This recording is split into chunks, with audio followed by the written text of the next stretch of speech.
Hi, we're going to take a look at how to get to the MAP class report.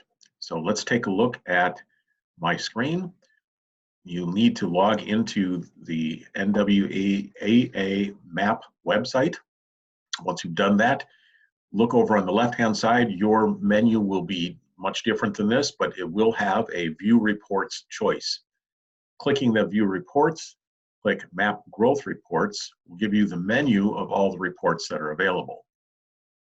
Class Reports is on the first one, so let's click that particular link.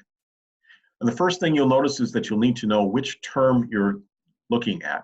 If you want to click on the most recent, make sure that you turn it to the most recent term that has been tested.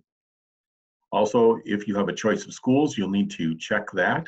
I'm going to just click on Alice Elementary. I'm going to go and click on Next. It will then give me all the choices of staff members. I'm going to click on one staff member, and then it will list the different sections that this particular person has. I'm going to click on one of those sections. It will ask me what subject I want to look at, so I'm going to clear all the data and only look at reading.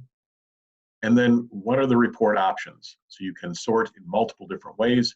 I'm going to include small group displays, then click on Create Report. After that, you'll have to wait for the report to arrive, and then you will be ready to go.